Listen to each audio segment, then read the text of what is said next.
He was Hollywood's golden boy, had the world at his feet, and then he threw it all into a crack pipe. By 1996, Robert Downey Jr. was in prison. His career was dead. The industry wrote him off. But there's a reason they call him the comeback king. You see, his father gave him his first joint at 8 years old. By his 20s, addiction consumed him. Arrest after arrest, rehab after failed rehab. He was uninsurable. No studio would touch him. Then Mel Gibson paid his insurance bond to get him in The Singing Detective. That one favor cracked the door open. But the real turning point. A cheeseburger. Stoned, starving, and desperate in a fast food parking lot, Downey Jr. finally called his own father and said, "I need help." Tough love saved his life. He got clean, stayed clean, and in 2008, Marvel bet $2 million Tony Stark would guarantee the cameo became a legend. What do you do when your name becomes a punchline and your bank account hits zero? Robert found out, and his answer changed everything. This is the story of a man who lost his career, his reputation, and nearly his sanity. By the end, you will understand how hitting absolute bottom can actually become your single greatest advantage. Robert had been a top executive with corner office views. Then the scandal broke. Within weeks, his phone stopped ringing and his friends stopped calling. He was broke, divorced, and sleeping on his brother's couch. The temptation was to hide forever. But Robert did something different. He walked into a 12-step meeting, admitted he was an addict, and started over with zero ego. Rebuilding meant taking jobs he would have laughed at before. Waiting tables. Cleaning offices. Each small victory stacked on the last. The turning point came when a former colleague saw him scrubbing floors.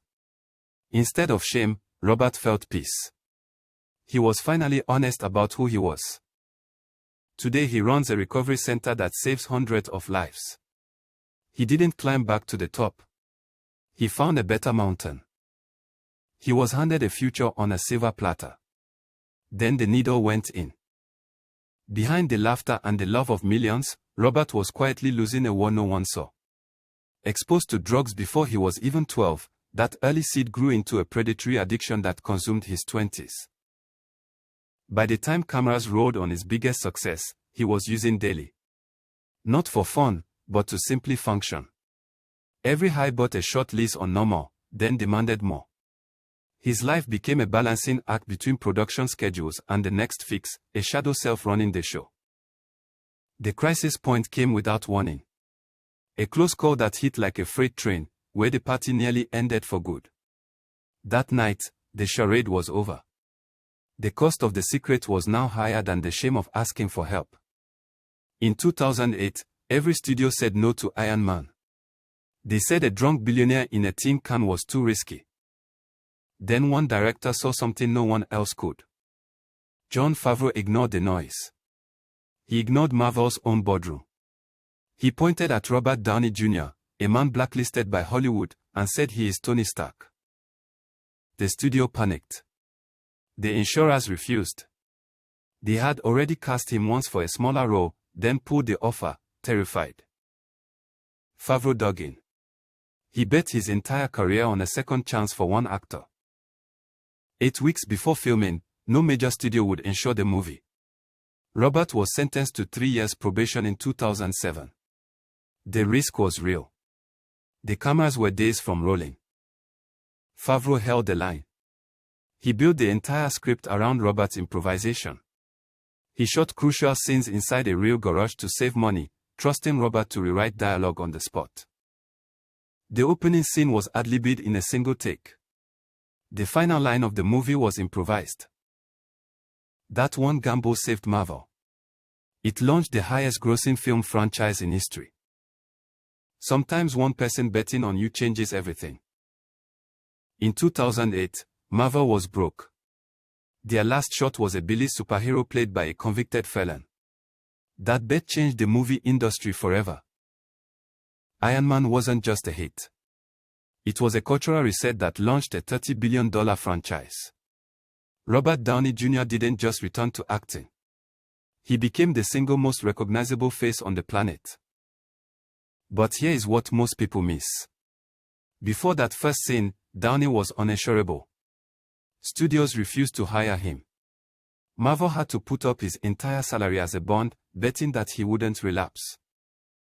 That gamble paid off because Downey brought something no other actor could. He wasn't playing Tony Stark. He was playing himself. The arrogance, the charm, the redemption. It was real. The movie made over $585 million globally. It proved that superhero films could be smart, funny, and dramatically powerful. It also proved that second chances can be worth more than any script. Iron Man changed everything because it showed that the biggest risks often hold the biggest rewards. 6 years ago, Hollywood had written him off. Today, Robert Downey Jr. just shattered the ceiling they built over his career. Oppenheimer wasn't just another role. It was the moment he stopped being Tony Stark and became something bigger. A first Academy Award. For a man who was once uninsurable. The industry said no one comes back from rock bottom. He was a cautionary tale they told at casting dinners. But he didn't just crawl back. He rebuilt. Between 2019 and 2023, he took risky, small projects. No franchise armor. No guaranteed box office. He bet on raw talent instead of star power.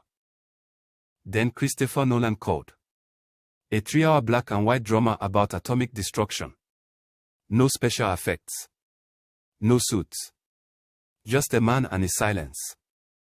That silence won him Best Actor. The standing ovation lasted over a minute. His wife cried in the front row. This is what redemption looks like. Not a second chance. A complete rewrite of your ending.